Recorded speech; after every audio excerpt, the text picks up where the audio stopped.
ঘরে সুখ নেই, আর্থিক সমস্যা বেড়েই চলেছে। আজ থেকেই শুরু করুন এই 8টি কাজ। 1. বৃহস্পতিবার বাড়িতে হলুদ পোশাক পরা শুরু করুন।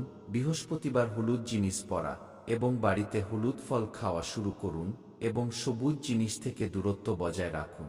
আর বুধবার দিন যা খুশি খান, কিন্তু হলুদ ফল থেকে দূরত্ব বজায় রাখতে হবে। এটি করলে ঘরে আরও অর্থ ও সুখ আসে এবং কষ্ট দূর হয়। 2. রাতে ঘুমানোর আগে রান্নাঘরে জল ভর্তি একটি বালতি রাখুন।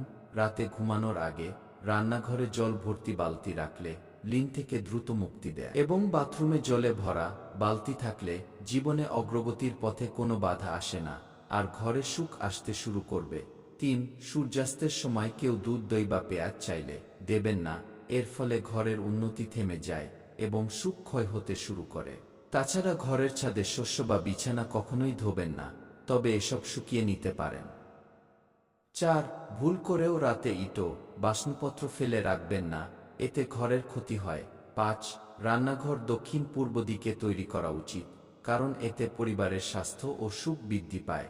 ব্রহ্মস্থান অর্থাৎ বাড়ির মাঝখানে কোনো আসবাবপত্র থাকা উচিত। 6. বাড়িতে মিছরি যুক্ত ক্ষীর তৈরি করে খান। মিশ্রি যুক্ত ক্ষীর মাসে একবার বাড়িতে তৈরি করা উচিত এবং তারপর পরিবার একত্রিত হয়ে ক্ষীর খাওয়া উচিত।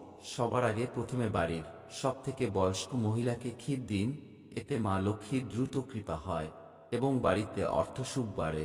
7. বাড়ির প্রধান দরজা পূর্ব বা দক্ষিণ দিকে হওয়া উচিত, কারণ এটি ইতিবাচক শক্তি আকর্ষণ করে যা ঘরে সুখ আনে। পূর্ব এবং দক্ষিণ বাড়ির এই অংশগুলিকে খুব শুভ বলা হয়, কারণ এটি সেই জায়গা যেখানে পজিটিভ এনার্জি বাড়িতে প্রবেশ করে। এই দিকগুলোকে সর্বদা পরিষ্কার এবং বিশৃঙ্খলা মুক্ত রাখতে হবে। 8.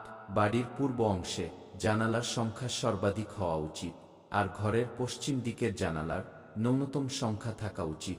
তো বন্ধুরা, কেমন লাগলো আমাদের এই ভিডিও? ভালো লাগলে লাইক করতে ভুলবেন না যেন। আমাদের ভিডিও দেখার জন্য অসংখ্য ধন্যবাদ। আমাদের চ্যানেলটি সাবস্ক্রাইব করে আমাদের পাশে থাকুন। ধন্যবাদ।